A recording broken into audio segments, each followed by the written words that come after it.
Hi, my name's Ari. I'm a bartender and a software engineer. So what a combo. So this makes me naturally inclined to just ask questions and be curious about things. So I've been super curious about Master Distillers. And this is going to be an ongoing series where I talk with the men and women that really make the juice. And what's their process, the considerations that are made, thoughts they have, what kind of wood, the chemistry involved, the processes when making the bourbon, the whiskey, and other spirits that we all love. I certainly learned a lot, and I hope you do too. Now, I have a lot of footage. So these are going to be split up and released about every week. And I'm excited to share this with you.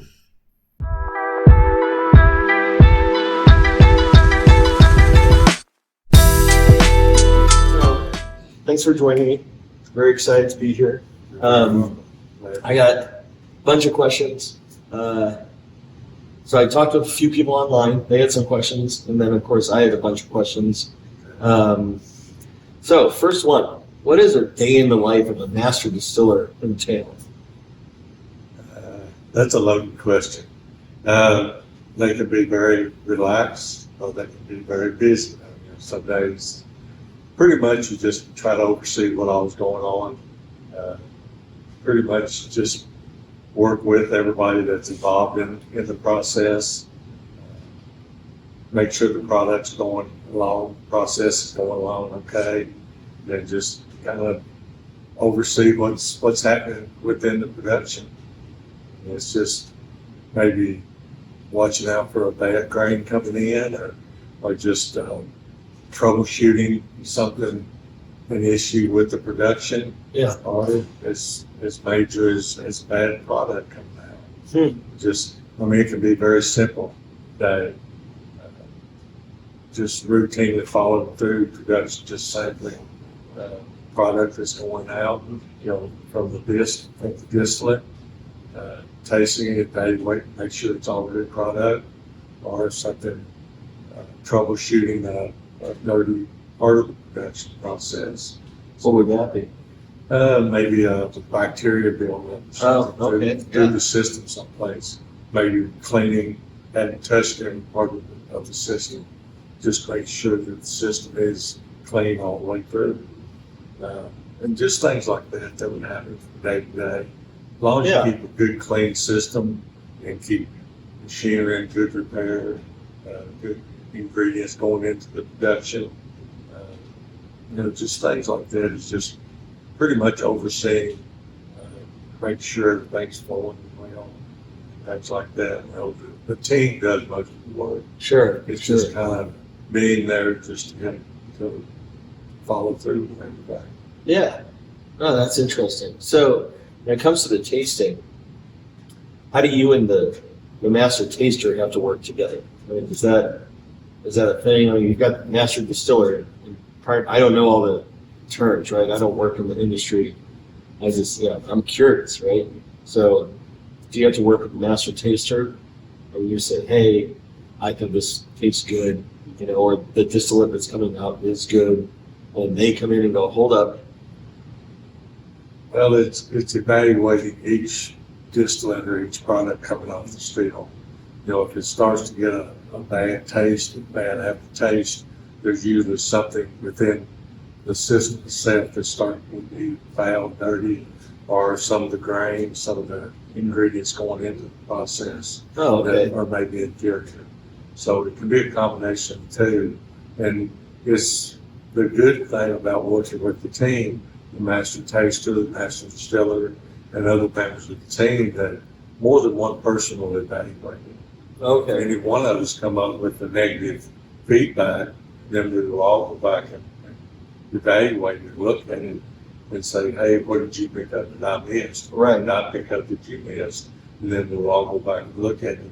And that's the glory of not me, just me being the only person looking at it. Then everybody has a chance to tell whether there's something going on or something. Yeah. That's more. So it's a team effort. It's a team effort. Yeah. And that gives you benefit more than one set of eyes. Yeah. Interesting. So does that mean that there's times where you've had to just throw a whole batch away? There was only one time in my career that I had to throw one batch away, and it just had a really, really bad aftertaste. I mean, it was bad from the time it started running through the sleeve. Okay. I mean, it just had a very peppery, I mean, it made your eyes water when you ran through the sleeve. Oh. And there was something went on with in fermentation of it, and whether it was bad grain, something was put into the fermenter while it was fermenting. You know, what happened, we're not really sure, but through the thousands, hundreds of thousands of fermenters I've used, happened to use, there's only been one that is bad. Oh, wow. Some of them, if they get a little bit off taste or a little bit start to, you know, fluctuate or start to go a little bit into wrong, then we can correct it by making adjustments to the process or by cleaning the system. You know, it's just something you keep a upper hand on it and you catch it before it gets out of bounds. Interesting. So I'm a software engineer. You know, sometimes we have to hack. You know, it's like, this isn't going the way I want, and then so you have to take a different approach. So I'm wondering if that has something to do with kind of like what you're dealing with adjusting. So when you say adjusting, what do you mean? Because I mean, you have this continuous process, right? The distillate's going through the column still. You're using the doubler. You know, it's coming through. What does an adjustment look like? What does that mean? A lot of times when we adjust, we're adjusting to create different flavor profiles. You can adjust your equipment as far as temperatures, fermentation from hard processes. You can adjust those to create different flavor profiles. Oh, okay. If you adjust the amounts of grains, that's going to give you a different flavor profile. So a lot of times the adjustments are for flavors. If you adjust cooking processes, then that's for flavors. And if you adjust your total recipe, then that's for a different taste or a different flavor. Now, if you adjust something within internally, then that might be because there's bacteria built up in there that's going to give you a bad taste, a negative product. Then you start getting dirty equipment, which in turn, your dirty process in your equipment. So that is a cleaning problem. It's a maintenance issue. So then you go in and clean your equipment. And then as long as you've got good clean equipment, you'll get a good product out of it. Any other adjustment would be primarily for flavor, to change the flavor or the taste. Okay. Can you do that in real time? Or do you have to like cook a new batch? You can do it in real time. You can change, just say for instance, you want to change your condenser temperature. You can blow off some flavors. You can bend them off through your condenser. If you want to change the cooking temperatures, you can develop new flavors by converting more or less starches in. It's kind of like a food. If you want different flavors, you can cook. Just say the meat's at different temperature, you do it different. Yeah. Or if you want to use a different enzyme or different yeast, it's the same thing as using different spices within cooking. So you use different yeast, creates a different flavor, a different taste. Okay. So it's different methods of processing cooking to get different flavors out of it. So it's like being a chef and not a chemist? Pretty much, yeah. I mean, a chemist is a chef within the bourbon industry. Okay. That's fair. That's fair. Yeah. So speaking of that, do you do experiments like that you never release? You know, like kind of a skunk works project, you know, where you're like, this would be a lot of fun. Let's try it. And then, you taste it with the team or what have you. And then you're like, that didn't work out. Or maybe in some cases it does. Well, usually you do experiments in the back end, that maybe are not full-blown experiments. You'll just do them in a, so to speak, test lab. And you do them in such a small batch or small way that just say I want to blend a bourbon with a rum. Yeah. Then I would do it in a test lab. And I would just take small amounts and one or the other, or both, and blend them together to see what the after product would taste like. Or if I wanted to do 100% rye, then I would do a small test run within maybe a gallon or a small run, or it never hit the market. And it'd just be something that might maybe yield a pint or four.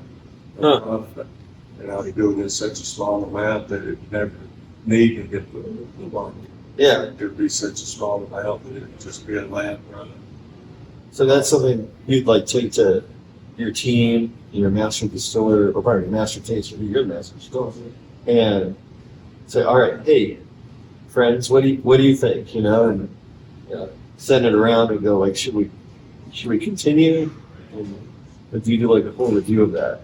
You can do it both ways. You can do it in such a small batch, or just toss around internally at meetings.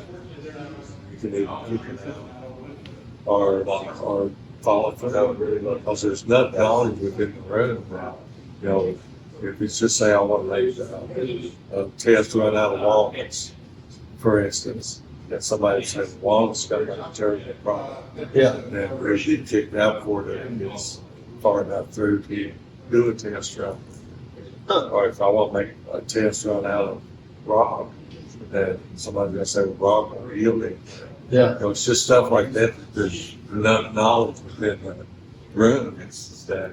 All right. So that's a wrap for part one. I got 3 more coming. Now, we ended up getting a little interrupted. So when I was interviewing Steve, suddenly a tour showed up. Even though technically they're closed, I'm sure they do tours on the off days. So we worked around that tour, and in the later clips, you'll see we actually moved into a different room because it started getting kind of loud. Got a lot more information to share. See you next time.